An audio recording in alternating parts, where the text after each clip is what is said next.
2월 둘째 주일입니다. 그리고 이제 화요일이 정월 대보름이네요. 우리 민족의 명절 중에서 가장 큰 명절 중에 하나가 정월 대보름입니다. 설날부터 시작해서 오늘까지 이렇게 이 기간 동안이 사실은 명절 기간이었던 거예요. 보름 동안. 그리고 이제 이 보름 전날은 아이들이 잠을 자면 눈썹이 하얘진다 그래가지고 만약에 아이가 잠들면 아침에 이제 밀가루 같은 거를 어른들이 아이들 눈썹에 이렇게 발라줘가지고 놀리기도 했던 뭐 그런 때이기도 하고, 그 다음에 마을마다 여러 가지 행사들이 있었어요. 그러니까 어떤 문화든지 문화는 그 문화, 그 민족을 중심으로 특정한 문화들이 형성되게 돼 있어요. 그러니까 이게 때로는 이 문화들이 종교로 흘러가기도 하고 때로는 그냥 문화 자체로 자리 잡기도 하는데, 뭐가 되었든 간에 이 문화라는 거는 고유의 독창성을 갖고 있다는 거죠. 그래서 이거를 다른 문화와 비교해서 어떤 것이 우월하다, 그리고 다른 문화의 것은 이것은 문명적인 것이고, 이렇게 이 식민지 지역에 있었던 한국이라든가 아니면 뭐 아프리카 지역 이런 지역의 문화는 야만이다, 이렇게 얘기할 수는 없는 거란 말입니다. 문화에는 우월이 존재하지 않아요. 그냥 독창성만 있는 거란 말이죠. 근데 이제 우리가 해방이 되고 일제 36년 동안 이제 일본 사람들이 우리 전통 문화를 짓밟고 훼손하는데 굉장히 애를 썼어요. 그리고 일본 문화를 자리 잡게 하려고 굉장히 애를 썼죠. 그게 36년이에요. 한 세대 가까이 지난 거란 말이죠. 그렇게 해서 어려서부터 태어나서 이제 뭐 10살 정도가 되면 뭐든지 알 나이인데, 이때부터 36년이면 46살 될 때까지 완전 성인이 돼서 자리 잡고 또 아이를 낳아 키울 때까지 일본이 철저하게 자기네 문화를 이렇게 주입했단 말이죠. 그러니까 이 세대들에게 있어서 한국 전통 문화를 지키는 것은 굉장히 애를 써야만 가능했던 일인 거예요. 근데 그 애씀이 잘 이루어지지 않은 거죠. 거기다가 해방이 됩니다. 해방이 되고는 그 다음에 남북이 갈리면서 북쪽은 뭐 우리가 알다시피 공산주의가 들어왔고 남쪽은 이승만 정권으로 양키 정권이 들어오게 돼요. 그래서 이 미 군정의 문제가 뭐냐 하면, 얘네들은 그냥 정치적으로 간섭만 하는 게 아니라 반드시 기독교라는 종교가 따라 들어와요. 그래서 이 종교가 아주 그냥 그 시골 구석구석까지 퍼져나갑니다. 교회를 짓게 되는 거죠. 지금도 이렇게 여행을 다니시다 보면 정말 사람 몇 가구만 모인 곳에는 다 교회 건물들이 있어요. 그만큼 열성을 가지고 기독교가 구석구석까지 파급된 거죠. 더군다나 일제시대 때도 한국에서 소위 성각자, 계몽가라고 불리던 자들은 기독교 영향을 받은 사람들이에요. 서양 교육을 받은 사람을 계몽가라고 불렀던 거죠. 이제 우리 것은 야만이고 미신이고 서양 것, 일본 것이 문명이니까 뭐 당연히 그걸 배워야 성각자고 지식인이고 계몽가가 됐던 거예요. 근데 이게 해방이 되면서 미군정이 들어오니까, 양키 군대가 들어오게 되니까 아주 극성적으로 이게 활성화됩니다.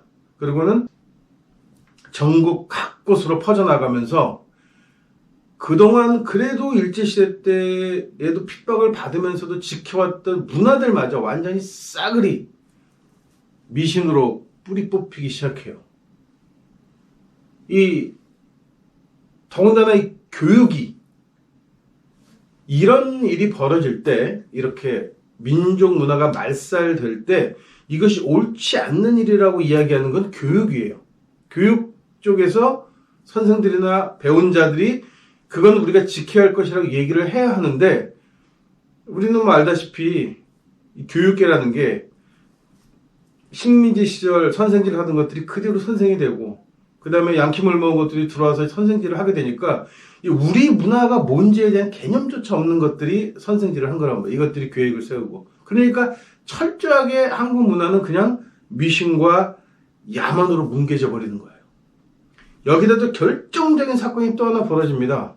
이게 바로 이 박정희라는 5.16 군사 쿠데타를 통해서 정권을 잡은 이 독립군을 토벌하던 만주군 출신이 뼛속까지 친일 매국노인 이 박정희가 대통령이 되면서 여러분이 잘 아는 새마을 운동이라는 걸 시작해요. 새마을 운동에는 장점도 있습니다. 뭔가 그 발전적인 일을 했던 것도 있어요. 그러나 결정적으로 새마을 운동이 망친 게 뭐냐 하면 이게 막 그나마 연명하고 있던 그 우리 전통 문화들을 그냥 한마디로 그냥 다 이건 시대가 지난 구시대적인 미신적인 이런 걸 그냥 싹 쓰리를 해버려요. 그러면서 무슨 일이 벌어지냐면 가정의대 준칙이라는 걸 발표한다는 거죠. 이게 어떻게 보면 6.25 때문에 망가진 부분이 없잖아 있긴 하지만 그래도 그나마 관원상제에서 우리 민족이 갖고 있던 특수성까지도 완전히 무너뜨려 버리는 거예요. 그러니까 지금은 사람들이 당연히 돌아가시면 부모님 돌아가시면 삼배옷 입혀야 돼서 뭐 그래서 한산 모시 같은 거 엄청나게 비싼 돈을 주고 이 수의를 준비한단 말이에요. 그리고 마치 노인네들이 나이가 들면 자기가 죽고 나서 입을 수의를 장만하는 것이 무슨 우리 전통인 것처럼 얘기하지만 사실 우리 전통이 아니에요. 일본 애들이 만들어낸 전통이거든요. 우리는 그냥 평소에 입던 옷 중에 깨끗하고 좋은 옷을 입혀드리고 장례를 치르는 게 우리 문화예요. 근데 이게 왜냐하면 이게 좋은 것들은 다 곡물로 다 가져갔어요. 그러니까 이 옷감이 흔치 않으니까 돌아가셨을 때 입힐 수 있는 게 수의가 3배로 결정이 되어진 거지 이게 우리 문화가 아니에요. 36년 아까도 말씀드렸지만 36년이라는 시간이 얼핏 보면 짧아 보이지만 이게 엄청나게 긴 게 뭐냐면 한 세대가 통째로 일본식 교육으로 주입받았고 그래서 일본 것이 최고인 줄 아는 거예요. 이게 36년간 한 세대예요. 그 다음에 그 뒷세대는 이제부터는 미국 거 서양 것이 최고로 좋다는 걸로 교육을 받았어요. 그러니까 우리 것이 좋다. 뭐 어느 광고문구처럼 우리 것은 좋은 것이요 이렇게 얘기할 수 있는 분위기가 만들어진 거는 얼마 되지 않아요. 그것도 이제 서양 문물에 슬슬 실증이 나니까. 그러니까 그냥 몇몇 사람들에 의해서 그냥 지켜오던 사람들에서 그것이 지켜오던 거를 그 상술로 또 이용해 먹은 거죠. 그러니까 진짜 전통 문화를 지킨다는 거는 사실 일제강점기를 거치고 나서는 굉장히 어려운 일이 된 거예요. 우리 민족한테는. 그리고 은연중에 무엇을 하든 간에 그 미신이 아닌가 하는 의심을 갖게끔 만들어놨어요. 정월대보름을 제가 말씀드리는 이유는 정월대보름에는 달을 보고 소원을 빕니다. 달을 보고 소원을 빈다? 뭐 기독교인들이 들으면 미신이라고 하겠죠. 어떻게 달을 보고 하나님이 만든 피조물을 보고 거기다 대고 기도하느냐는 뭐 그런 소리를 하면서 이게 미신이라고 하겠지만 달을 보고 소원이 빈다는 건 달이 소원을 이루어 준다는 의미가 아니에요. 정월대보름 가장 큰 달을 보면서 5월 한 해를 시작하면서 올 한 해도 이렇게 했어 이런 일이 있으면 좋겠다 이렇게 하면 이렇게 좋은 일이 생겼으면 좋겠다 하는 바람을 이야기하는 거지 달이 무엇인가를 이루어질 것이라고 믿고 기도하는 것과는 전혀 다르단 말이에요. 그래서 우리 민족의 전통적인 신앙과는 미신이 아니에요.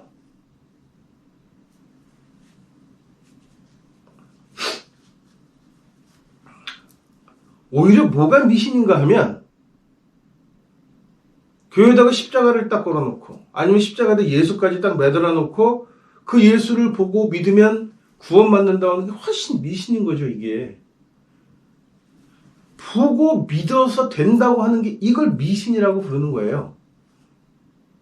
실제로 그냥 우리가 무엇을 내가 하지 않고 내가 아무것도 안 하고 가만히 앉아 있는데 그냥 저 사진을 보고 저 사진 속에서 눈이 오니까 눈이 올 거야 라고 믿으면 방에 눈이 온다. 이거 미신이잖아요. 이게 이런 일이 가능하겠습니까?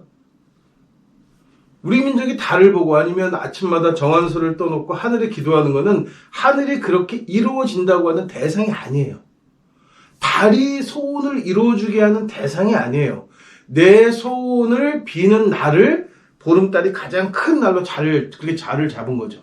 아침에 일어나서 가장 첫 시간에 물을 떠서 드리는 정성이 있었던 거지 그 정성의 문제지 물이 소원을 이루어주는 것도 아니고 하늘이 소원을 이루어주는 것도 아니에요.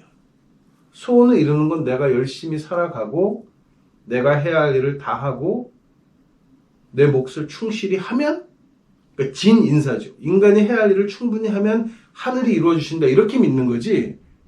기독교처럼 내가 아무것도 하지 않았는데 덜렁 십자가만 바라보고, 그러니까 이게 얼마나 미신이냐면 그 용어 자체가 미신이에요. 값없이 받았다, 공짜라는 거죠. 이게 미신이고 사행심리잖아요. 요행수를 말하는 거죠. 나는 아무것도 하지 않았지만 믿으면 저절로 된다라고 하는 것. 이게 어떻게 보면 기복신앙이고, 이게 가장 기복신앙이고 가장 미신스러운 거예요. 이 종교가 감히 한국에 들어와서 우리 민족이 갖고 있던 문화들을 야만이고 미신이라고 했다는 거예요. 이게 웃기지도 않는 거죠. 물론 종교에 따라서는 주술적인 요소들을 가지고 있는 것들이 있어요. 그리고 서양 애들이 그거를, 그 점을 부각시켰죠. 굉장히 부각시켰단 말이에요. 그러니까 동양인들의 마음은 그런 거예요. 서양 애들은 잘 이해를 못하는 거예요. 그런 그 뇌구조가 그렇지 않기 때문에.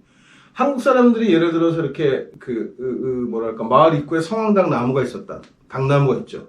그 나무를 마을에서 나갈 때 막 나무 보고 기도하고 들어올 때 기도해. 나무가 뭘 이루어주는 게 아니에요. 내가 살던 이곳을 떠나서 일을 나가니까 무사히 돌아오겠다는 희망을 자기가 거기다 이야기하는 것이고, 돌아오면 밖에 나가서 일을 했는데 무사히 다치지 않고 돌아왔음을 감사합니다라고 인사하는 거란 말이에요.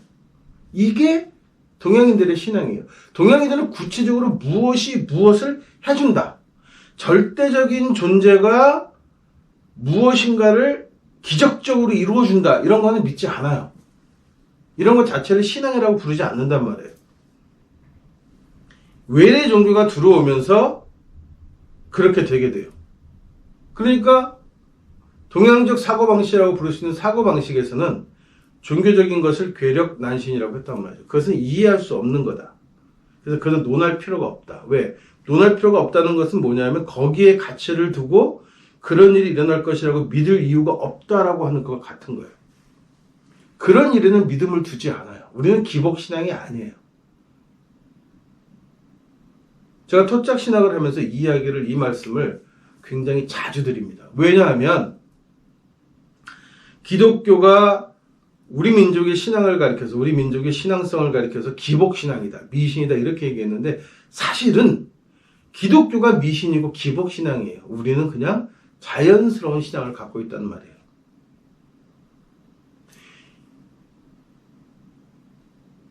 자, 학교에서 숙제를 받았어요. 뭐뭐를 숙제를 해와라, 이렇게 받은 거죠. 그래서 한 아이는 집에 돌아와서 열심히 그 숙제를 했어요. 그리고 다음날 그 숙제를 가지고 학교에 갑니다. 또 한 아이는 숙제를 하지 않았어요. 그리고 내일은 우리 선생님이 숙제 검사를 하지 않을 거야 라고 믿은 거죠.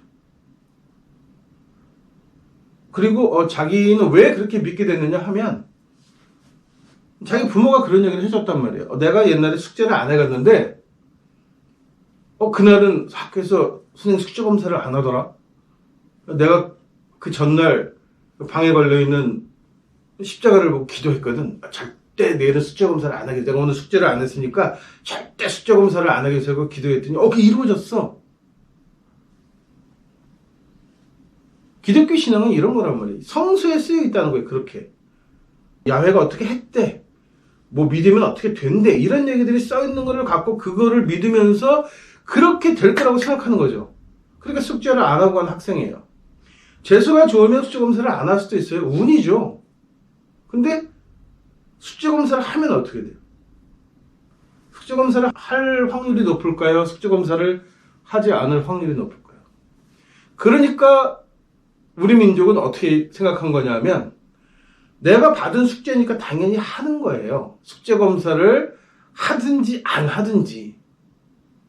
숙제 검사를 해도 상관없고 안 해도 상관없어. 왜? 나는 숙제를 했으니까. 이게 살아가는 방식의 차이란 말이죠. 이게 믿음의 차이예요. 내가 선한 일을 하고 내가 착하게 살고 내가 이웃을 돌보며 살았으니까 하늘이 내 삶을, 내가 조상께 돌아갔을 때 하늘이 내 삶을 칭찬해 주실 거야 라고 믿는 것 하고 아무것도 하지 않았으면서 예수가 그걸 다 했대. 그러니까 나는 그냥 그 다 한 예수만 믿으면 돼. 그러면 나도 한 게 돼 라고 믿는 게 어떤 게 더 기복신앙이고 어떤 게 더 미신이냐는 거죠. 분명한 얘기예요. 여기에는 반론의 여지도 없고 두 번 생각해 볼 이유도 없어요. 예수의 이름으로라고 하는, 이름을 걸고 그 이름만 걸면 이루어진다라고 믿는 것은 미신이에요. 그 이름에 합당한 삶을 살아야 되는 게 신앙인 거죠. 그래서 성서 안에도 복음서와 뭐 행전이나 서신들 안에도 이 이야기를 가지고 논쟁들이 있었어요. 왜냐하면 최초의 기독교 공동체에서는, 예수 공동체에서는 예수가 바울이 얘기하는 뭐 신성을 가진 메시아가 아니었단 말이에요. 그냥 스승이었기 때문에 예수가 살았던 그 삶, 유대 독립운동을 위해서 자신 모든 것을 헌신하고 삶을 구석구석 참견하면서 그야말로 올무가 돼서 잡아당기는 유대교에서 자유화를 하고 그런 삶을 배우려고 그 삶을 따라가려 노력하는 집단이 있었는가 하면 아무것도 하지 않고 로마에서 그냥 성공해서 돈 많이 벌고 출세하고 뭐 노비를 부리면서 의시되고 뭐 돈 많은 장사꾼이 되고 이런 소망을 가지고 그냥 예수만 믿으면 돼. 너희들은 할 게 아무것도 없어. 니네가 뭘 할 수 있어. 너희는 그냥 죄 많은 인간일 뿐이야. 너희들은 형편없는 그냥 야외의 그냥 흑인형이야. 니들은 아무것도 못하는 존재야. 그러니까 나는 예수만 믿기만 하면 돼. 믿기만 하면 모든 게 다 이루어져. 이렇게 얘기한 바울의 기독론하고 이 두 가지가 부딪혔단 말이에요. 안타깝게도 바울의 기독론이 이겼습니다. 그 바람에 우리는 지금 이 말 같지도 않은 이야기를 적어놓은 책을 성경책이라고 이야기하고 이 책을 가지고 매주 사람들이 설교를 하고 또 이 이야기를 뒤집어 놓고 이루어지지도 않고 있지도 않았던 일들을 사실인 것처럼 계속 반복해서 주입을 시키는 거예요. 그러니까 기독교는 아이들이 숙제를 안 합니다. 왜? 학교 가면 숙제 검사를 하지 않을 거라고. 이번에는 반드시 선생님이 숙제 검사를 하지 않을 거라는 믿음을 심어줬기 때문이에요. 기독교가 타락하고 부패하고 신을 믿는다고 하면서 이렇게까지나 난잡스러운 종교가 되는 이유는 여기에 있는 거예요. 책임지지 않아도 책임져 줄 사람이 있다. 내가 하지 않아도 대신해 주는 누군가 있다라고 하는 이 기독론.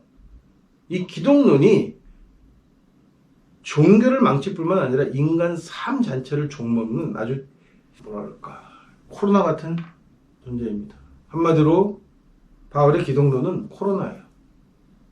계속해서 사람을 전염시키고 오염시켜서 결국은 무기력하고 아무것도 할 수 없고 오직 종교만을 바라보게 만드는 그런 쓰레기 같은 교리라는 말씀입니다.